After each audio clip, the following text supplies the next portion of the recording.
Okay, everyone, to an episode of On the Wrist from Off the Cuff.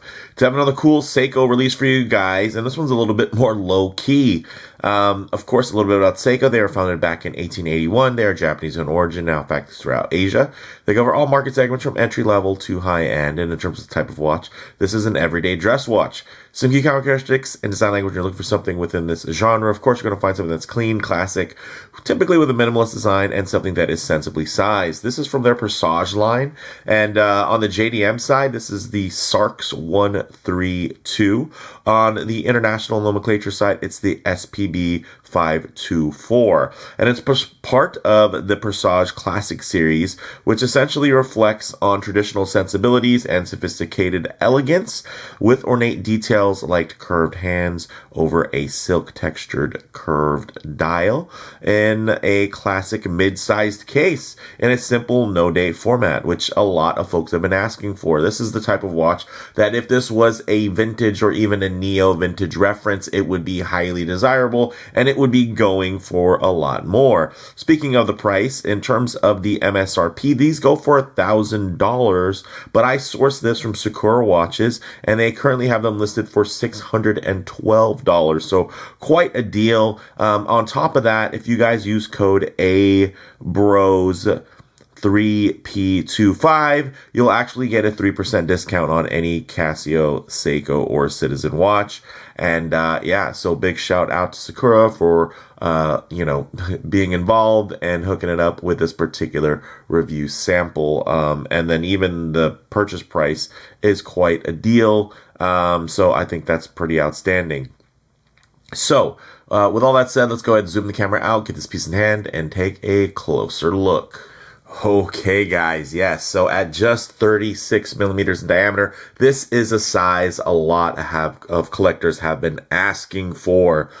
Me personally, it's a little bit on the smaller side, but again, I understand 36 is a sweet spot for a lot of wrists that are smaller than my slightly larger than average, about 19 centimeter or 7.5 inch wrist. So if you have 7 inches or below, this is going to be something that is really going to resonate with you, especially considering that in terms, let me give it a quick little wipe here. In terms of the aesthetic, this is one that looks outstanding. I think shrunken down. I think it has a real dressy appeal to it in terms of a kind of retro dressiness, right? I know there's a lot of larger dress watches out there today. I mean, many of them from Seiko and Grand Seiko at that, in terms of popularizing larger 40 millimeter watches in terms of something that's going to be on the dressier side. But this definitely, again, it goes back to those more traditional sensibilities. Now, in terms of the diameter, like I mentioned, 36 millimeters. In terms of the height, it's actually, I get 12.5 millimeters on the calipers here. Let me give it another quick wipe. There are a lot of polished surfaces, and although the gold coat does look really great, it does, catch my eye when I look at any cloudiness from fingerprints. But you can see here, I will say that the overall silhouette is still quite nice, and I know 12.5 millimeters isn't the thinnest watch, especially at a 36. But again, you are still going to get that Seiko 10 bar, 100 meters of water resistance from that push-pull crown. So I think the overall silhouette still works for me. And you can see it is nicely compartmentalized. You can see that stepped bezel there, and then also on the other side, even the case back has a bit of a step to it. So you're getting still a relatively slim and organic mid case. It just has, of course, some protrusion from the upper and lower, so it doesn't have that big, thick, let's say Tudor style slab side where it's going to look thicker than it actually is, right? Here, it is a little bit thicker, but it doesn't render as thick in terms of the visual weight. In terms of the lug to lug, here's where more people are going to be even more thrilled, guys. Just 41.1 millimeters. Yeah, that's right. This has a smaller lug to lug than some of your favorite sports watches are, in terms of their just normal width, in terms of their diameter. So that is pretty wild. Now, this is stainless steel, and it does have that gold finishing on there, brushed and polished throughout. So you're going to get a nice mixture of textures and light play on this piece. Getting into the crystal, thanks to this being part of the Presage line, of course, you're going to have a sapphire. This one is dual curved, so very legible even at quite harsh angles, as you guys can see. And it does have an inner anti-reflective coating. Like I mentioned before, you have that nice stepped bezel, which I think is quite handsome. Push-pull crown, which is beautifully signed, as you guys can see. And then inside, some of you might have already known because of the text on the dial, but for those of you that don't know, on the inside, you're going to have your Seiko 6R51 no date movement. With that, this is one of their most recent 6R variations. So you're going to get that full 72-hour or 3-day power reserve, beating at 3 hertz or 21,600 vibrations per hour in terms of that beat rate. You're also going to see that display case back, which in this case works out thematically because you do have a gold tone rotor. And of course, this is a gold toned variation in terms of the case and bracelet. Now, getting into this dial, guys, very, very cool. There's a lot going on. It's actually beautifully textured, meant to mimic silk, but you can see it's more of in a sunray kind of pattern, but there is more to that texture. It's not a simple sunray. Also, you're going to notice at the farther reaches, when you look at that minute hand or that second hand, it's actually curved.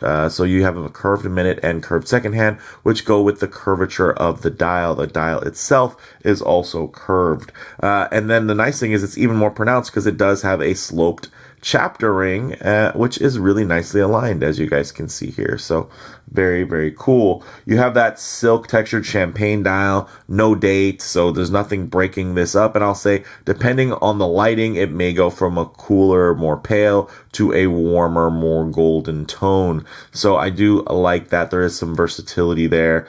So you can still get a nice amount of contrast in certain lighting, and then you can get something that feels more tone on tone and a little bit richer as well, depending again on the lighting and the angle. You do also still, like I mentioned before, you're getting 10 bar or 100 meters of water resistance. So very cool, very robust from that perspective, but it still has a very clean aesthetic to it. Now, in terms of the bracelet, here's where I wish they would have just been a little bit. I wish they would have had a 20 or 19 millimeter lug width. Here they have 18, which for those of you with smaller wrists, you might be used to 18 millimeter lugs. You might even prefer it. Me personally, it does make the watch feel slightly petite, and again, that's just because of the bracelet. I think the watch case itself is a lot, I would say, more versatile without the bracelet. In terms of you could wear this with maybe a non-tapering 18 millimeter strap and it would feel quite dressy. And of course, with the gold tone, I think it looked really good. You do something like a very glossy, maybe a snakeskin or a leather or something like that, or of course, crocodile, alligator tone, and that would be very, very classic. But of course, I'm a bracelet person. I love this bracelet. It does remind me a bit of my King Seiko SJE, which is not a cheap watch. At really, 3 times the cost of this. But this gives me a lot of those vibes again, but it also recalls a bygone era in terms of it feeling, again, a bit retro in its imagining of luxury. Now, it does taper from 18 millimeters down to 15, so that is quite thin on this multi-link bracelet. Everything is solid, though, as you can see. Ooh, look at that robust push button deployant style there, that butterfly deployant style. So very cool. The links are short enough to where they're basically all half link length. You can see they do have that unique curvature to them that does help with a very, very comfortable wear profile. And then pin and collar, bit of a pain on the pin and collars because the collars on this particular bracelet are quite small, but I was able to do everything at home. So if you have the patience, save yourself some time, I shouldn't say time, but save yourself some money. If instead of taking this to a jeweler or to the mall to go get sized, you can definitely do it. Just keep an eye out because they are very, very small. And of course, with the multi-link setup here, Yeah, it's just a lot to keep track of. So other than that, let's go ahead and get it on the wrist and see how it wears. Okay, as you guys can see on my 7.5-inch wrist, really nicely centered. And that is one of the beauty of a mid-size watch. It rarely will look oversized, and again, there's reasons why it can appear oversized, especially when you think about perspective distortion from a camera. Like right now, all of a sudden it doesn't look as mid-sized, right? Because I get my wrist a bit too close to the lens there, and all of a sudden you're going to get a fair amount of perspective distortion. It's going to make the watch just seem a lot larger, and you're going to see less of the sides of the bracelet versus when it's down here. Look, all of a sudden now it just has a bit of a flattening effect, and you don't get that as much of a 3D pop, and it's looking more realistic there as to what you might see with the naked eye. So I'll keep my wrist here and then just tighten up the frame so that you guys can get still a detailed look, but just add a bit of a true aspect ratio as to how this may lay on your own wrist. And as you guys can see, this wears really beautifully. I'd say it's a watch that for my wearing taste would be something better paired to a long sleeve shirt. A smaller watch peeking out from underneath the cuff, or, from a jacket or sweater. For me, visually, I reconcile that style a bit more versus, my more casual style to put something on like this, as a juxtaposition to your more casual fit. Like that also could work as well. But for me, this definitely feels like something you could easily see peeking out from underneath a, shirt cuff, and it really, really catching a lot of, look at that, catching some eyes. I love that texture, that they didn't just go with a very simple texture, although I think they could, and I think it would still be well received. I do like that they went with just a little bit more texturing there, a little bit more uniqueness and flair. Just get a little bit of that wabi-sabi in terms of something that's a little less uniform, because they could have easily done like a vertical brush or something like that. And they still couldn't. I might even like that more, but I'll say when I look at this right now as it lays, there's something about the organic touch that you're going to get here that I really enjoy. Look at this thing is just comfortable, guys. Again, if this was a watch that was from the early 2000s, late 90s, Seiko, one, it wouldn't have the same build quality. It would be super hollow. The end links, the links, it'd be super jangly. Sure, it would cost a lot less, but I will say this would be super desirable.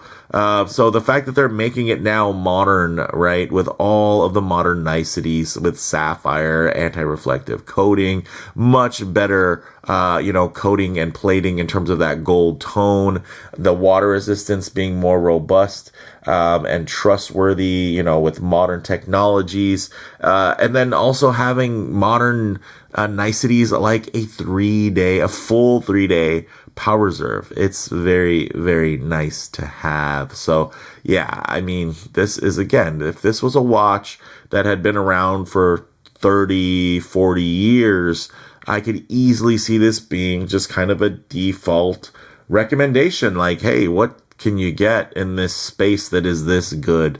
I think it's hard to think of something in terms of competition here, but let me know what you think. We'll go ahead and get this off the wrist, set up for some, there's no loom on here, but we'll get some low light transition and closing thoughts. Okay, let's go ahead and hit the lights here. All right, so no pitch black because there is no loom. But again, this is a dedicated dress watch, but it does have the robustness to be worn every day.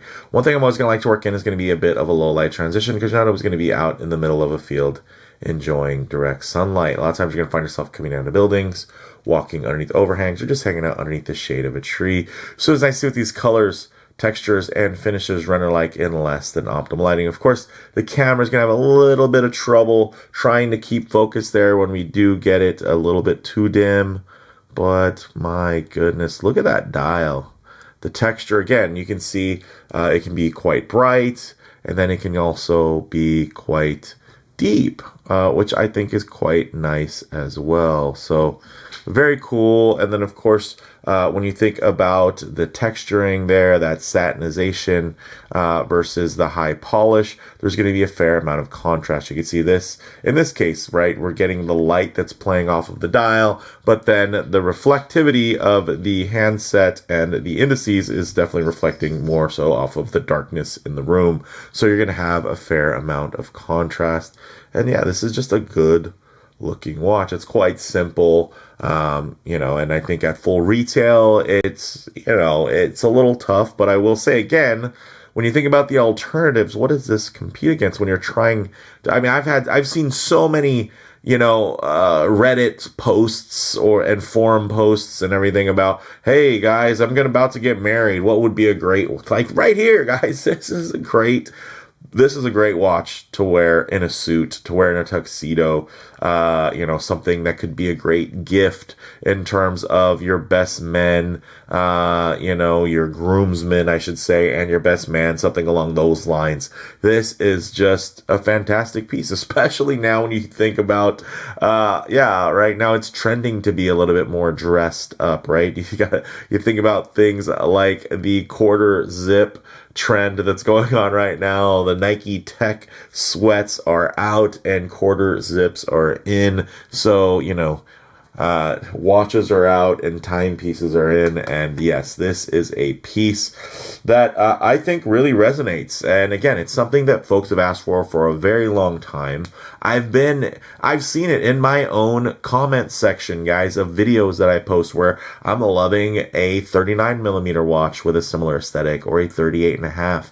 And I have people beating the door down to tell me that they need it in a smaller size, in a 36, 34. So to see Seiko do something like this, again, it can also even be unisex. This could be a great watch you buy for, you know, your significant other, right? And, you know, you're the lady of your life.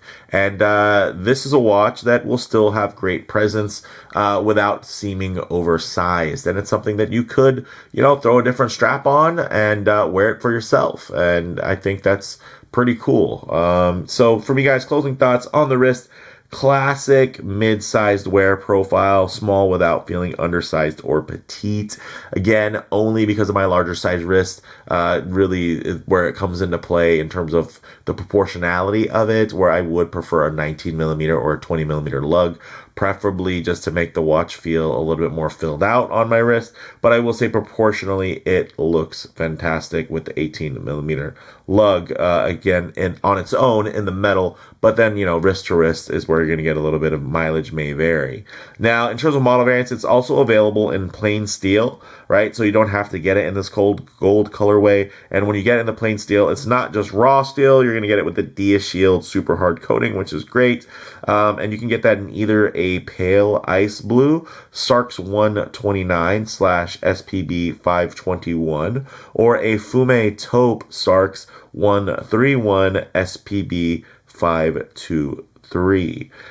So those are the different dial options, at least thus far. Of course, there are other variations of this that are slightly upsized with a date, but for me, these are the real standout. When I think upsized with a date, I'd rather just spend that much more money and throw my King Seiko on my SJE model, because that thing is gorgeous. If you want to do a comparative video between that and this, let me know, and I can definitely arrange that. So let me know down in the comments. In terms of comparable models, I think this, yeah, like I kind of mentioned, it sits in between the modern King Seiko line and that JDM SARB line of the past. Think something like the Sharp Edge series, but more classic and conservative, whereas the Sharp Edge definitely was more contemporary. Still a great line of watches, and I still have my old SARX Sharp Edge watch.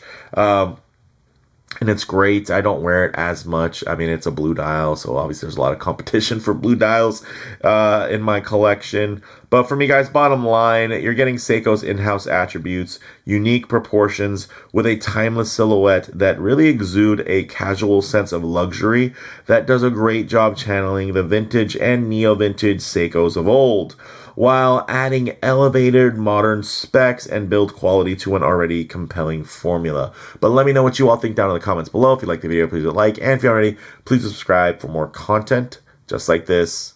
Thanks, guys.